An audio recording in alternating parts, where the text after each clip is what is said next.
Welcome, student. Myself Pankaj Kumar, working as a assistant professor in the department of computer application from the Lal Bahadur Shastri group of institute in Lucknow.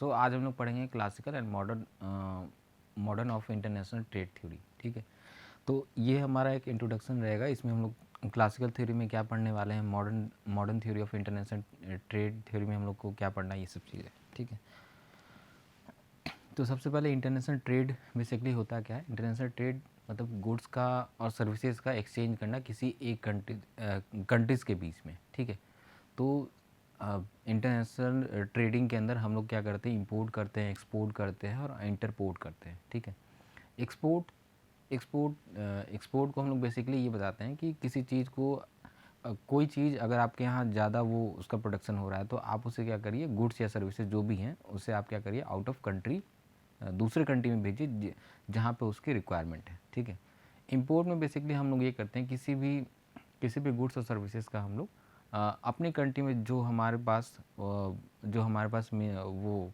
Particular चीज़ नहीं है तो हम लोग उसे क्या करते हैं, इंपोर्ट करते हैं. इंटरपोर्ट में हम लोग क्या करते हैं, basically entrepot means importing goods from one country and exporting it to the another country.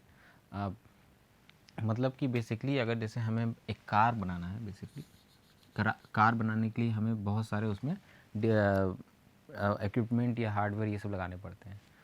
तो वहाँ पे एक चीज़ आता है सेमीकंडक्टर कार के अंदर. ठीक है, तो सेमीकंडक्टर अगर लगाना है तो हमें बाहर से उन चीज़ों को एक्सपोर्ट करना पड़ता है. तो बेसिकली हमने ताइवान से सेमीकंडक्टर चिप को इंपोर्ट किया और उस कार के अंदर लगा दिया. लगाने के बाद ठीक है, जैसे टाटा एक कंपनी है, टाटा मोटर्स. ठीक है, टाटा मोटर्स क्या कर रही है, इस कार के अंदर सेमीकंडक्टर चिप को लगा रही है. बाहर की कंट्री से वो चिप की मैन्युफैक्चरिंग, सेमीकंडक्टर चिप्स की मैन्युफैक्चरिंग नहीं कर रही है. बेसिकली वो बाहर ताइवान एक कंट्री है, वहाँ से उसको क्या कर रही है, इंपोर्ट कर रही है. इंपोर्ट करके उस कार में क्या कर रही है, एम्बेडेड करने के बाद, सेमीकंडक्टर को एम्बेडेड करने के बाद फिर उसे दूसरे कंट्री में जाके बेच दे रही है. तो इस प्रोसेस को हम लोग क्या बोलते हैं, इंटरपोर्ट ट्रेड. ठीक है, तो इंटरपोर्ट ट्रेड में यही लिखा हुआ है. Entrepot trade means importing goods from one country and exporting to it another country after adding some values. जब उसमें कोई एक वैल्यू ऐड कर दी जाती है, जैसे कि आपने सेमीकंडक्टर उसमें आपने ऐड कर दिया, या आप कोई एक प्रोडक्ट बना रहे हैं.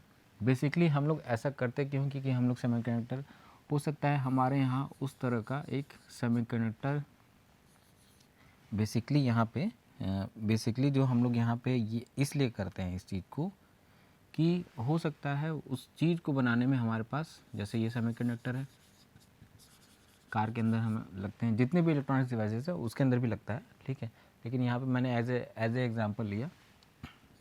तो उस केस को इस पर्टिकुलर सेमीकंडक्टर को बनाने में क्या है, कॉस्टिंग का ज़्यादा इफेक्ट है. दूसरा, इसको बनाने के लिए एक एक्सपर्ट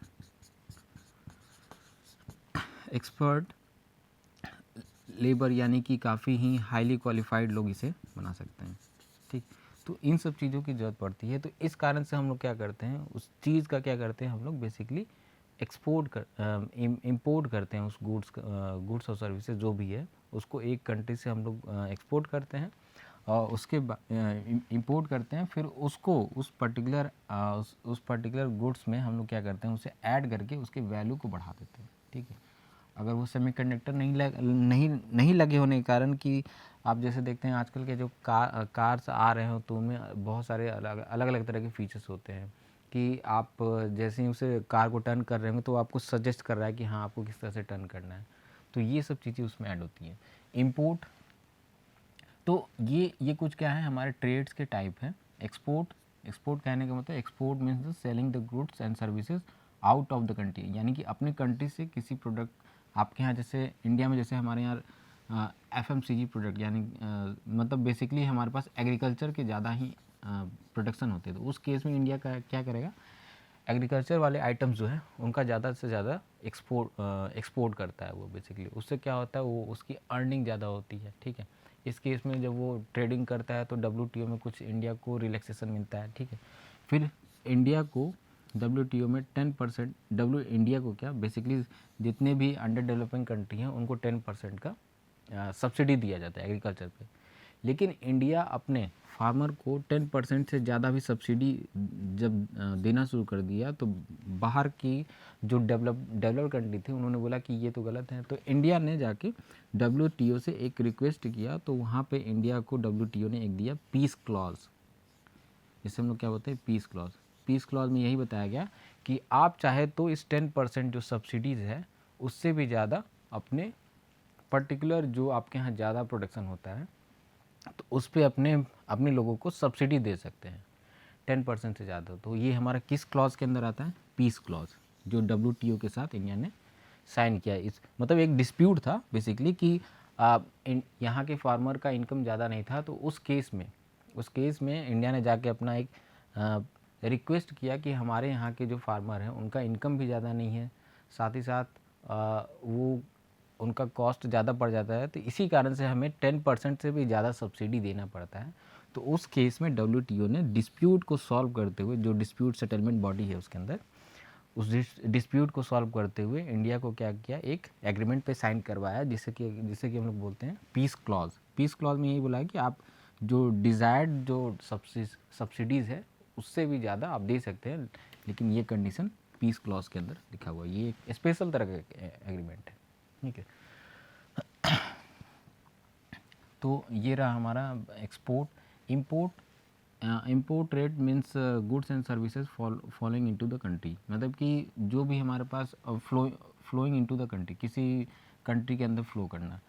जैसे कि आप इंडिया में ही देखते होंगे, मतलब कि पूरे वर्ल्ड में दो तरह की इंडस्ट्री है। एक हमारे पास है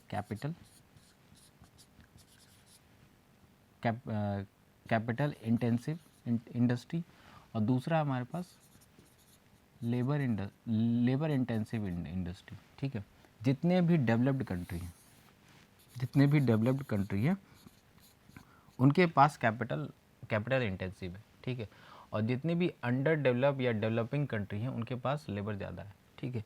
तो ये कंट्री बेसिकली, आप चाइना को भी देखेंगे, चाइना में जब जाएंगे तो चाइना में भी सबसे ज़्यादा डेवलप्ड है संघाई, और बाकी चाइना के रीजन भी हैं, वहाँ पे भी क्या है, बहुत ज़्यादा, मतलब एक पर्टिकुलर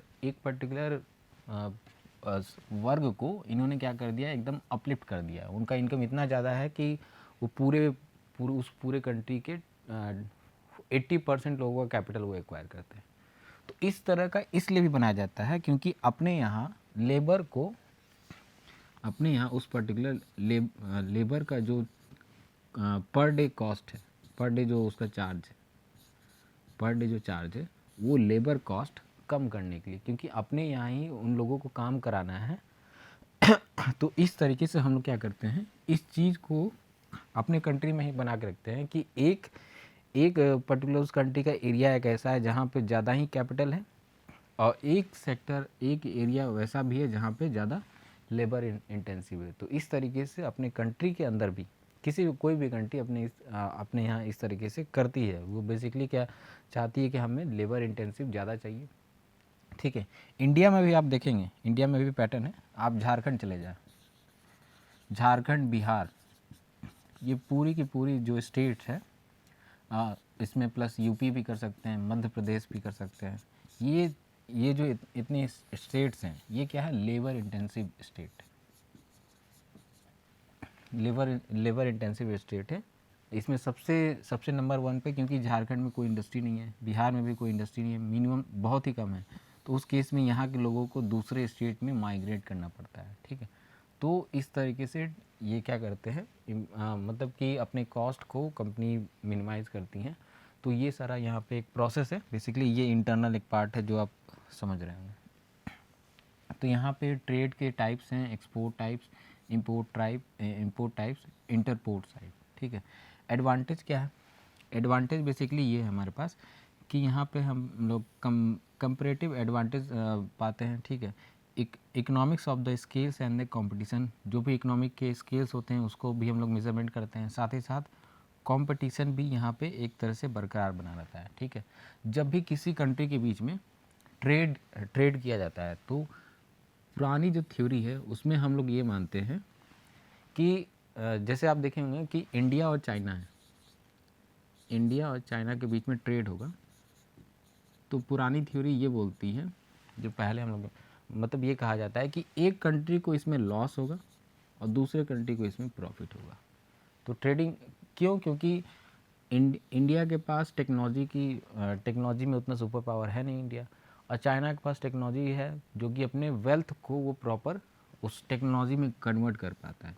वेल्थ कहने का मतलब उसके पास जो मिनरल्स है, यानी उसके पास जो नेचुरल रिसोर्सेज हैं, उसको वो प्रॉपरली टेक्नोलॉजी के फॉर्म से अच्छे मतलब कि एक क्वालिटी प्रोडक्ट के फॉर्म में उसे कन्वर्ट कर पाता है, क्वालिटी प्रोडक्ट के फॉर्म में उसे कन्वर्ट कर पाता है। तो वेल्थ, किसी कंट्री में वेल्थ होना और उसको टेक्नोलॉजिकल टर्म से कन्वर्ट करना एक बहुत बड़ी बात होती है। तो चाइना के पास उसके पास रॉ मटेरियल भी है, जितने भी जैसे मिनरल्स हो गए, फिर आपको सेमीकंडक्टर के वहाँ पूरे भरमार पड़े हुए हैं, ठीक है। जितने भी मेडिकल के वो एप्टिका जिसे हम लोग बोलते हैं एपीआई, एक्टिव पैरासूट इंग्रेडिएंट्स, ये जितने भी हमारे मेडिकल के जो दवा बनते हैं, जैसे कि आपको जो रॉ मटेरियल होता है वो हम लोग चाइना से इंपोर्ट करते हैं बेसिकली, ठीक है। तो जितने भी पेन किलर होते हैं उसमें चाइना के जो रॉ मटेरियल होते हैं वो यूज़ किए जाते हैं। यहाँ इंडिया नहीं, बहुत और इंडिया जब जो भी मेडिसिन बनाती है उसको अपन अफ्रीकन कंट्री साथ ही साथ एशियन कंट्री में भी ट्रेडिंग करती है, क्योंकि उसको लो प्राइस में बेचता है।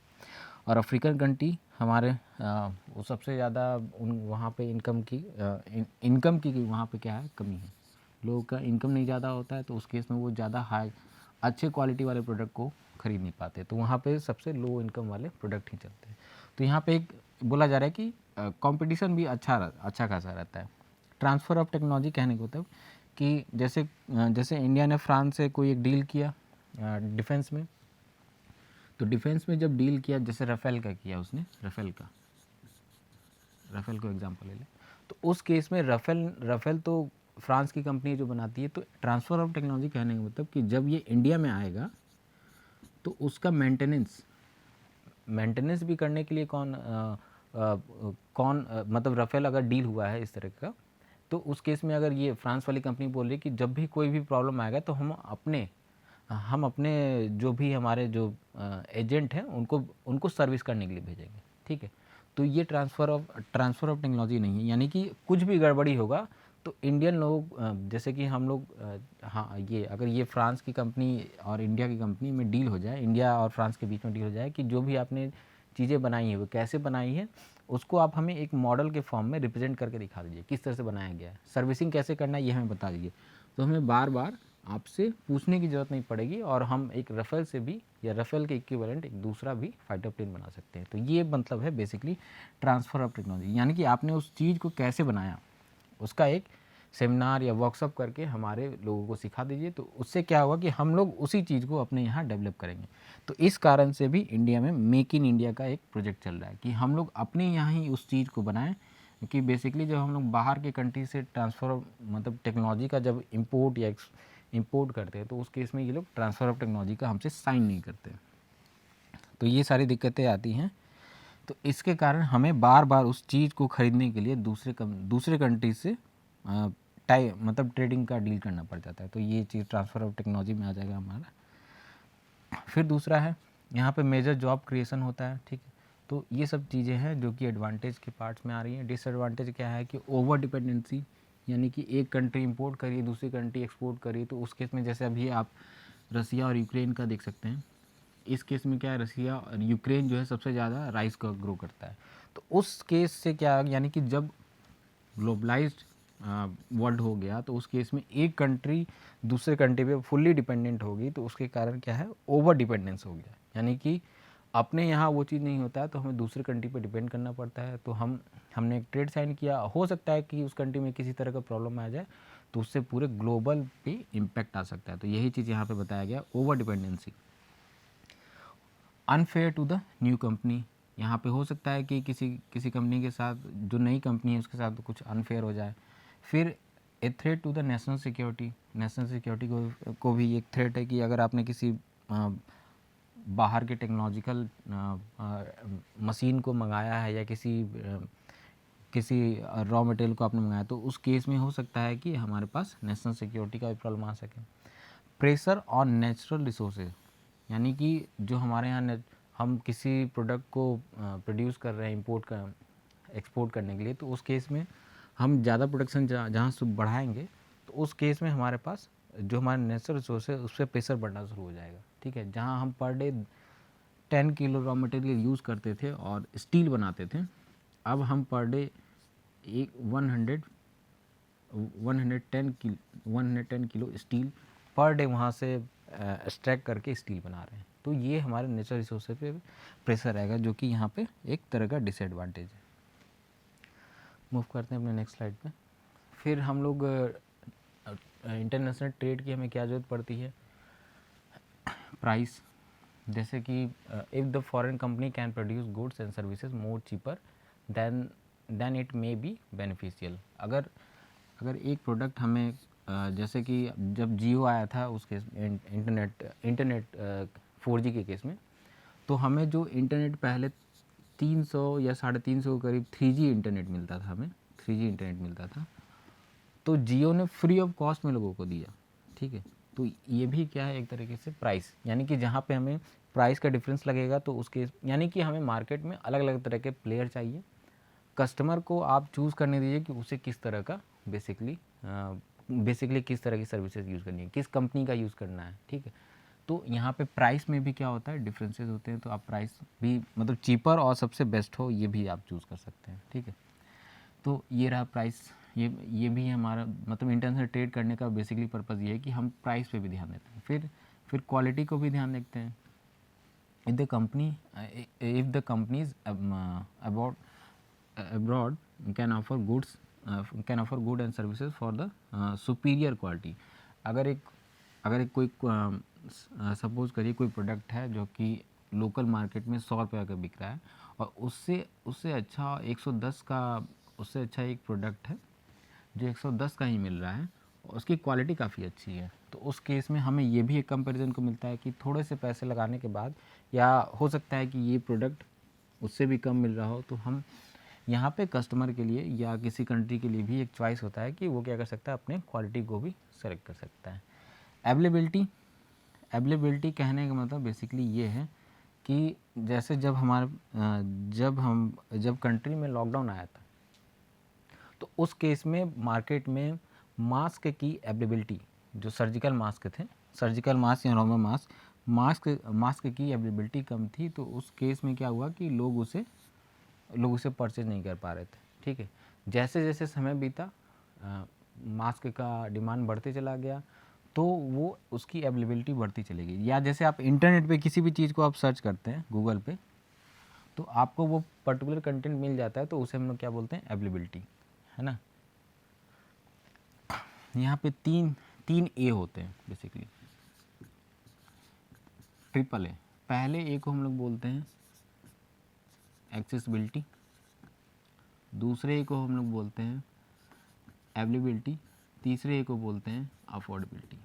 ठीक है, अगर इंटरनेट पे किसी चीज़ को हम लोग उसकी एक्सेसिबिलिटी यानी बैन कर दें, तो उसे हम लोग बोलते हैं एक्सेसिबिलिटी। या जिस भी टर्म में आप समझ लीजिए कि अगर आपको लॉकडाउन में बोल दिया गया था कि आप घर से नहीं निकल सकते हैं, तो वो क्या है, उस पर्टिकुलर किसी भी चीज़ को आपको केवल और केवल मेडिकल सर्विस के लिए निकलने दिया जाएगा। दूसरा, आप जो खाने पीने वाली चीज़ें हैं उनको ले सकते हैं। तीसरा, आपको कोई इमरजेंसी तब जा सकते हैं। तो ये सब क्या है, एक्सेसिबिलिटी। मतलब कि आपको अगर किसी पर्टिकुलर रीजन में उस पर्टिकुलर आइटम को एक्सेस करने का वो क्या बोलते हैं, उस बैन कर दिया जाए, तो वो हमारा क्या है, एक एक्सेसिबिलिटी। अवेलेबिलिटी, वो चीज़ अवेलेबल तो है, लेकिन मतलब कि वो चीज़ हमारे पास अवेलेबल है, लेकिन उसका अमाउंट कम है, तो उस केस में क्या हो जाएगा, उस पर्टिकुलर चीज़ का डिमांड बढ़ जाएगा बेसिकली। ठीक है, अफोर्डेबिलिटी यानी कि सब कुछ होने के बाद भी अगर वो पर्टिकुलर आइटम अफोर्डेबल नहीं है। ठीक है, जैसे अभी एक आम इंसान के लिए पृथ्वी से किसी दूसरे ग्रह पे जाना भी आसान नहीं है, यहाँ तक कि बिलियनियर्स के लिए भी आसान नहीं है, तो उसे हम लोग क्या बोल सकते हैं, अफोर्डेबिलिटी। कुछ मतलब कि 4 से 10 साल आप पीछे जाएं, तो हर घर में सोलर पैनल नहीं लगे होते थे, क्योंकि उसका प्राइस बहुत ज़्यादा होता था। तो अब क्या हो गया कि जो मिडिल क्लास है या अपर मिडिल क्लास है या लोअर मिडिल क्लास है उसे अफोर्डेबल कर सकता है। एक छोटा बिजनेस चलाने वाला भी एक सोलर पैनल को लगा सकता है। तो ये क्या है, अफोर्डेबिलिटी का एग्जाम्पल है। यानी कि कोई भी स्कीम अगर आपको सक्सेसफुली चलाना है तो इसमें तीन पैरामीटर में दें, यानी कि ये जो ट्रिपल ए है, इन 3 ए में सबसे इम्पॉर्टेंट ये है affordability.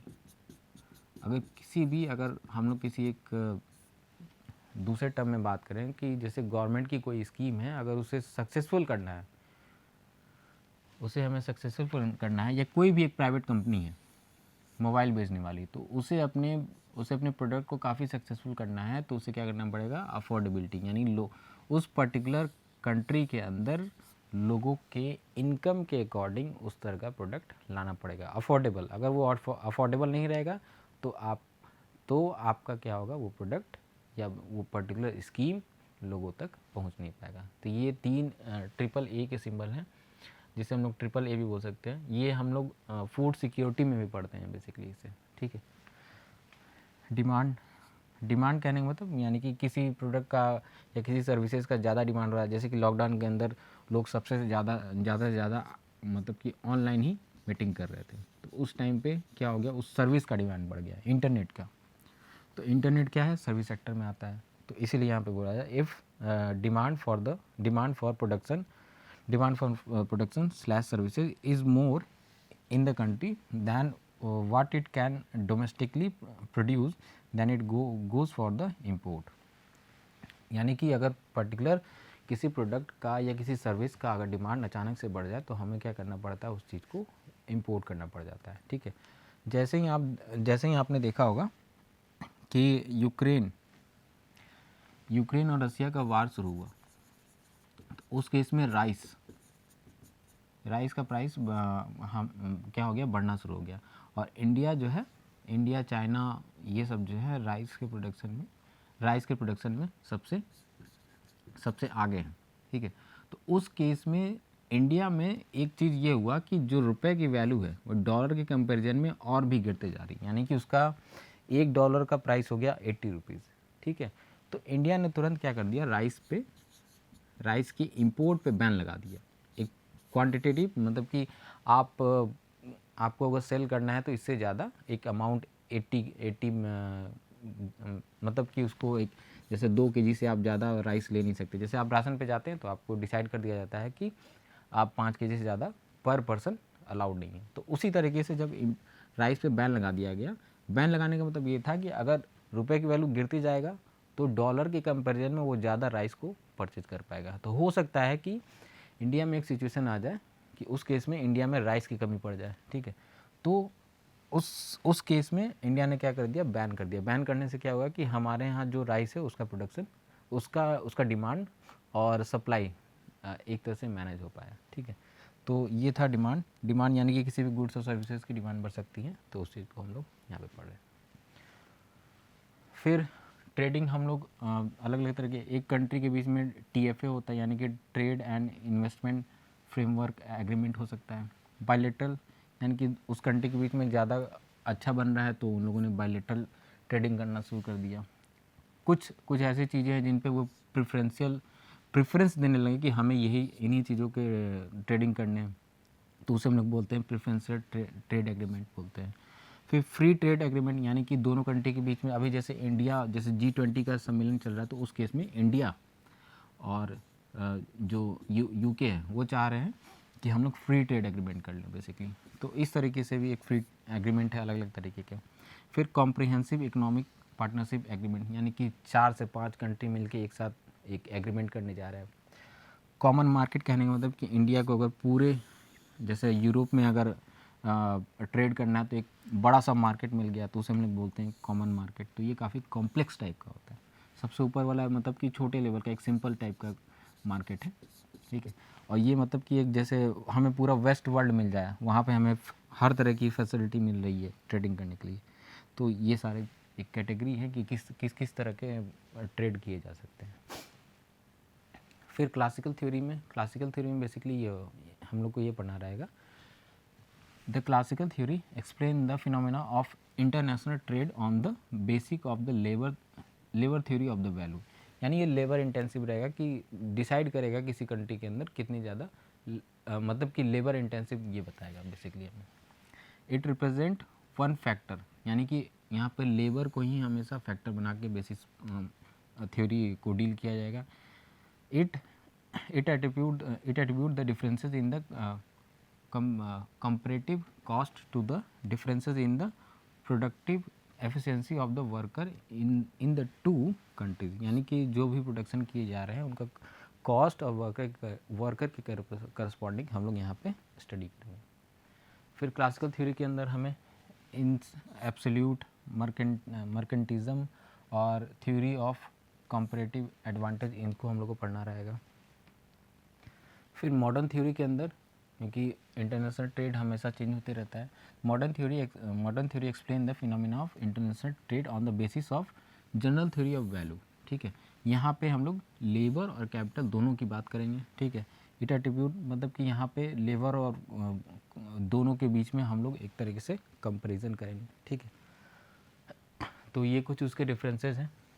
Classical theory basically deal करता है लेबर इंटेंसिव मॉडल पे, मॉडर्न थ्योरी बेसिकली डील करता है general theory of the value पे। ठीक है, ये वन फैक्टर पे होता है, ये टू फैक्टर पे होता है, यानी कि लेबर एंड कैपिटल दोनों पे होता है। ये एक ही फैक्टर पे वो एफिशिएंसी निकालता है, ये दोनों फैक्टर पे एफिशिएंसी निकालता है। ठीक है, तो ये सारे बेसिक कॉन्सेप्ट हम लोग नेक्स्ट वीडियो में पढ़ेंगे। ठीक है, ये कुछ इसकी यहाँ पे थ्योरी है, तो हम लोग इसे नेक्स्ट वीडियो में अपना कवर करेंगे। मॉडर्न क्लासिकल थ्योरी में हम लोग के पास इतने सारे ये मेथड है, इनको हम लोग को पढ़ना पड़ेगा। फिर मॉडर्न थ्योरी में हम लोग country, similarity, production life cycle, global strategic, ये हमें पढ़ना पड़ेगा। फिर इन सब चीज़ों को हम लोग को नेक्स्ट क्लास में हम लोग मिलते हैं और इसे पढ़ते हैं। ये कुछ रेफरेंसेस हैं, आप इसे देख सकते हैं। आई होप आपको समझ में आया होगा। हम लोग मिलते हैं अपने नेक्स्ट वीडियो में। Okay, thank you student.